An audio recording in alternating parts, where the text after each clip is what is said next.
Cabinet की बैठक होने वाली थी और इसमें बता दें ये बैठक संपन्न हो चुकी है और इस बैठक में 14 प्रस्तावों पर मुहर लगी है।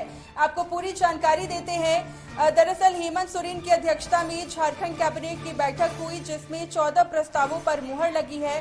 कैबिनेट सचिव वंदना डाडेल ने झारखंड में औद्योगिक निवेश को आकर्षित करने के लिए सीएम के नेतृत्व में गठित कमेटी के स्पेन और स्वीडन यात्रा की स्वीकृति दी है। जल संसाधन विभाग के क्षेत्रीय कार्यालय लिपिक के पदों पर नियुक्ति के लिए क्षेत्रीय लिपिक नियमावली 2025 के गठन की स्वीकृति दी गई है। वहीं झारखंड अवर सेवा शिक्षा संवर्ग के पदाधिकारियों को पदोन्नति की स्वीकृति दी गई है। झारखंड मूल्य वर्धित कर के तहत एविएशन टरबाइन पर वैट 4% से बढ़ाकर 12% किया गया है।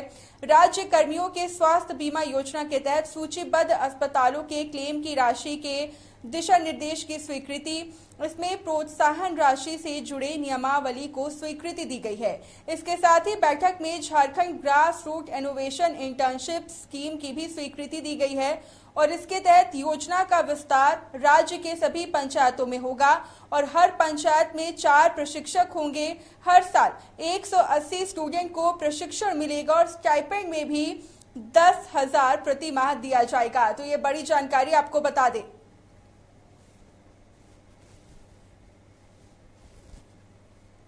निर्देश है और साथ ही साथ 85% कंसल्टेंट्स रखने के लिए, संस्थान के रखरखाव के लिए, संचालन से संबंधित पारिश्रमिक के लिए और दवा इत्यादि के क्रय में खर्च किया जाए। प्रस्ताव संख्या 6 कल्याण विभाग से अनुसूचित जनजाति, अनुसूचित जाति, अल्पसंख्यक एवं पिछड़ा वर्ग कल्याण विभाग द्वारा संचालित आवासीय विद्यालयों में शिक्षण कार्य हेतु तत्कालिक व्यवस्था के तहत सर्विस प्रोक्योरमेंट के आधार पर अंशकालीन शिक्षकों से कार्य दिलाने की अवधि स्थापित समझें। इसके संदर्भ में दिशा निर्देश है और साथ ही साथ 85% कंसल्टेंट्स रखने के लिए, संस्थान के रखरखाव के लिए, संचालन से संबंधित पारिश्रमिक के लिए और दवा इत्यादि के क्रय में खर्च किया जाए। प्रस्ताव संख्या 6 कल्याण विभाग से अनुसूचित जनजाति, अनुसूचित जाति, अल्पसंख्यक एवं पिछड़ा वर्ग कल्याण विभाग द्वारा संचालित आवासीय विद्यालयों में शिक्षण कार्य हेतु। और आपको बता दें कि कैबिनेट की बैठक के बाद मुख्यमंत्री हेमंत सोरेन ने अपनी प्रतिक्रिया भी दी और साफ तौर पर उन्होंने कहा है कि सभी त्योहार बिल्कुल अच्छे से संपन्न हो गया, शांतिपूर्वक तरीके से संपन्न हो गया। ये बड़ी ही खुशखबरी की बात है और इस तरह से हम सभी को एक साथ मिलकर समाज निर्माण का काम करना चाहिए। आपको पता ही है कि एक साथ इतने सारे त्योहार सभी लोगों के अपने अपने आस्था, अपने अपनी परंपरा कैसे अक्षुण्ण रखे, ये प्रयास उनका भी रहता है, ये प्रयास हम लोगों का भी रहता है। और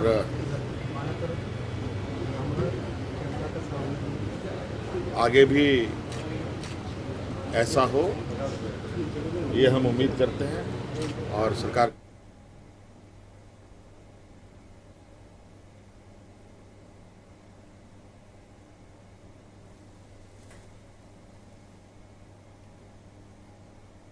और ज्यादा जानकारी के साथ हमारे सहयोगी संदीप लाइव जुड़ चुके हैं। संदीप, देखिए हेमंत कैबिनेट की बैठक संपन्न हो गई। हमने देखा 14 प्रस्तावों पर मुहर लगी और उसमें देखिए कुछ अहम पॉइंटर्स पर अगर हम नजर डालें तो हमने ये भी देखा है कि झारखंड मूल्य वर्धित कर के तहत एविएशन टरबाइन पर वैट 4% से बढ़ाकर 12% किया गया है। ये तो एक पॉइंटर है। कुल मिलाकर देखिए 14 प्रस्तावों पर मुहर लगी है। आज के इस बैठक को कैसे देख रहे हैं आप?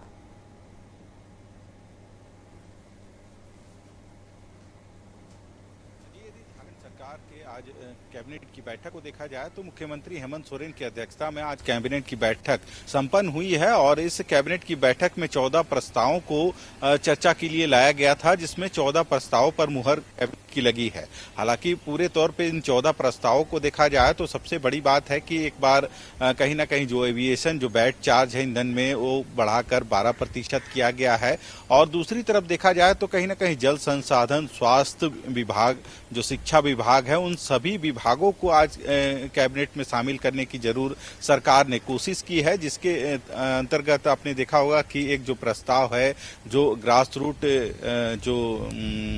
जो छात्र हैं, ग्रास रूट इनोवेटिव जो प्रोग्राम है, योजना है, उसकी शुरुआत की स्वीकृति आज की कैबिनेट से की गई है, जिसके तहत जो कॉलेज के छात्र हैं वो ग्रामीण इलाकों में जो इंटर्नशिप का जो प्रोग्राम होता है उसके तहत उनको जाना होगा। जो गांव में जो गतिविधियां चलती हैं उन सारी चीजों को देखना होगा इस योजना के मार्फत।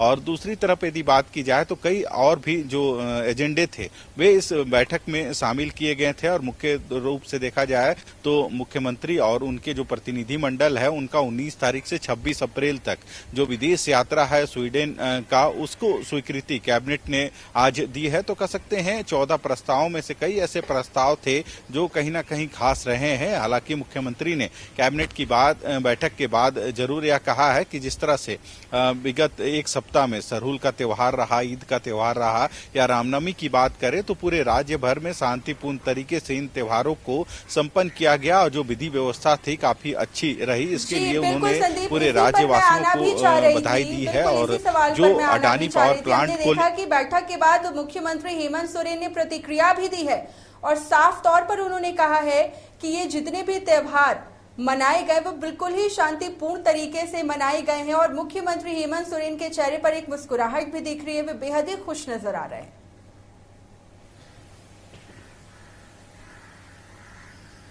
सही कहा, क्योंकि जिस तरह के जो त्योहार थे एक सप्ताह में कई ऐसे बड़े त्योहार थे, और इन त्योहारों में लाखों की संख्या में जो लोग हैं वे जुटते हैं एक जगहों पर, चाहे सरहुल की शोभा यात्रा की बात करें या फिर जो रामनवमी का त्योहार होता है या फिर ईद की जो नमाज होती है, तो लाखों जो तादाद है एक जगह पर एकत्रित होते हैं। और कहीं ना कहीं इस समय में जो विधि व्यवस्था कैसे सुदृढ़ की जाए इसको लेके प्रशासन के पास एक बड़ी चुनौती होती है, और सरकार खुद हेमंत सोरेन इसकी मॉनिटरिंग भी कर रहे थे कि हर एक त्योहार पूरे राज्य में शांतिपूर्ण तरीके से गुजरे। इसको लेके अधिकारियों से भी उन्होंने ऑनलाइन बैठक की थी, और राज्य के विभिन्न जिले के जो उपायुक्त हैं या फिर जो एसपी हैं उनके साथ भी उन्होंने पर्व से पहले बात की थी, और एक दिशा निर्देश जरूर देने का काम किया गया था कि पूरी शांतिमय वातावरण में हर एक त्योहार को संपन्न कराया जाए। और कहीं ना कहीं ये सारे त्योहार थे वे काफी शांतिपूर्ण तरीके से संपन्न हुए, जिसके बाद मुख्यमंत्री के चेहरे पे जरूर